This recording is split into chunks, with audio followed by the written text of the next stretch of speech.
INS Tamal అత్యాధునిక సాంకేతికతతో నిర్మించిన ఐఎన్ఎస్ తమాల్ జూలై 1న నౌకాదళంలోకి చేరింది. కాలినిన్ గ్రాడ్లో భారత్, రష్యా సంయుక్తంగా స్టెల్త్ మల్టీ-రోల్ ఫ్రిగేట్ ఐఎన్ఎస్ తమాల్ను రూపొందించారు. ఇందులో బ్రహ్మోస్ లాంగ్ రేంజ్ క్రూయిజ్ క్షిపణులను మోహరించవచ్చు. ఐఎన్ఎస్ తమాల్కు తొలి కమాండర్గా కెప్టెన్ శ్రీధర్ తాత వ్యవహరించనున్నారు. ఇది క్రివాక్ తరగతి స్టెల్త్ ఫ్రిగేట్లో 8వ నౌక.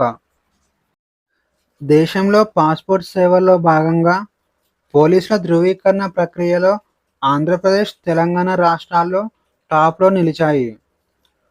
కర్ణాటక పోలీస్ విభాగం మొదటి స్థానంలో నిలవగా, తెలంగాణ 2వ స్థానం, ఆంధ్రప్రదేశ్ 3వ స్థానంలో నిలిచాయి.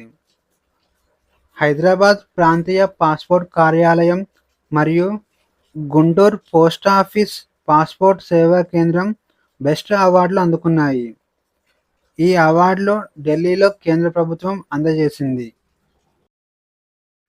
ప్రపంచంలో ఉప్పును అత్యధికంగా ఎగుమతి చేసే దేశాలలో ఇండియా 3వ స్థానంలో నిలిచింది. ఇండియా 2023వ సంవత్సరంలో 100కు పైగా దేశాలకు 13.73 బిలియన్ కిలోల ఉప్పును ఎగుమతి చేసింది. ఇక 2023వ సంవత్సరంలో ఉప్పును అత్యధికంగా ఎగుమతి చేసే దేశాలలో నెదర్లాండ్స్ మొదటి స్థానంలో నిలవగా, జర్మనీ 2వ స్థానంలో నిలిచింది. 3వ స్థానంలో ఇండియా, 4వ స్థానంలో కెనడా, 5వ స్థానంలో చిలే దేశాలు నిలిచాయి. ఉత్తరప్రదేశ్ గజియాబాద్లోని సాహిబాబాద్లో భారతదేశపు మొట్టమొదటి గ్రీన్ డాటా సెంటర్ను ఏర్పాటు చేస్తున్నారు. ఉత్తరప్రదేశ్ ముఖ్యమంత్రి యోగి ఆదిత్యనాథ్ దీనికి పునాది వేశారు. దాదాపు 1000 కోట్లతో ఈ ప్రాజెక్ట్ చేపట్టారు. ఈ ప్రాజెక్ట్ 30 మెగావాట్ల సామర్థ్యం కలదు.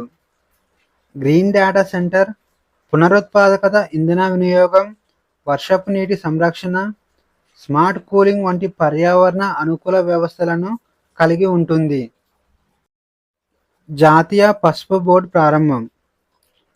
నిజామాబాద్లో పర్యటించిన కేంద్ర హోంమంత్రి అమిత్ షా జాతీయ పసుపు బోర్డు కార్యాలయాన్ని ప్రారంభించారు.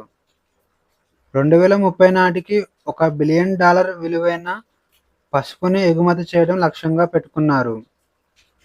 ఈ బోర్డు ద్వారా రైతులకు నూతన సాగు పద్ధతులపై శిక్షణ కల్పించనున్నారు. ఆర్టీసీ తొలి మహిళా డ్రైవర్గా సరిత. టీజీఎస్ఆర్టీసీలో తొలి మహిళా డ్రైవర్గా సరిత బాధ్యతలు చేపట్టారు. ఇప్పటిదాకా ఢిల్లీలో బస్ డ్రైవర్గా ఈమె పనిచేసింది.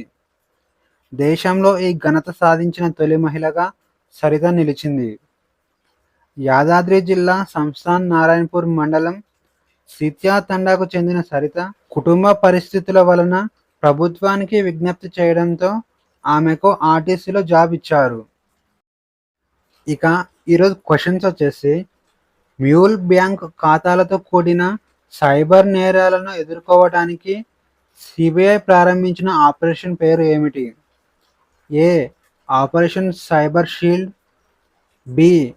Operation Chakra 5, C.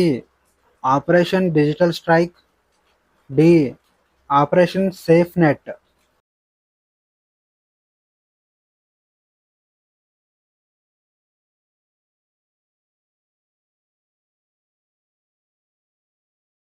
ఆన్సర్ వచ్చేసి ఆప్షన్ బి, ఆపరేషన్ చక్ర 5. 2025 సంవత్సరం మహిళల హాకీ ఇండియా మాస్టర్స్ కప్ను ఏ రాష్ట్రం గెలుచుకుంది? A. Punjab, B. Bihar, C. Odisha, D. Haryana.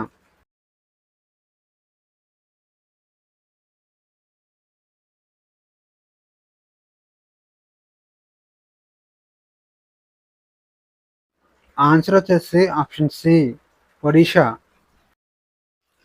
కళాశాల మరియు విశ్వవిద్యాలయాల కోసం సెంట్రల్ సెక్టర్ స్కాలర్షిప్ పథకంను ఏ మంత్రిత్వ శాఖ ద్వారా అమలు చేయబడింది? ఏ. ఆర్థిక మంత్రిత్వ శాఖ, బి.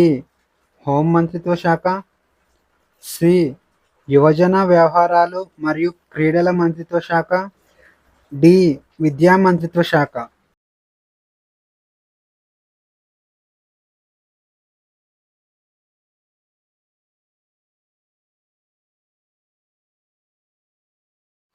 ఆన్సర్ వచ్చేసి ఆప్షన్ డి విద్యా మంత్రిత్వ శాఖ. ఇటీవల వార్తల్లో కనిపించిన మయోజెనిసిస్ అంటే ఏమిటి? ఏ కండరాల ఫైబర్స్ నిర్మాణం మరియు అభివృద్ధి, బి కొత్తగా కనుగొన్న చేప జాతులు, సి సాంప్రదాయ వైద్యం, డి నాడీ కణాల నిర్మాణం.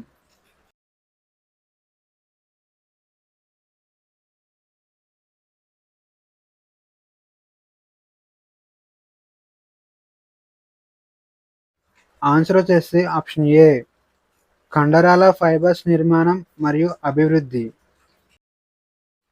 జీఓఎల్ స్టాట్స్ మొబైల్ యాప్ను ఏ సంస్థ ఏర్పాటు చేసింది? A NITI Aayog, B reserve bank of India, C national sample survey of India, D ఆర్థిక మంత్రిత్వ శాఖ.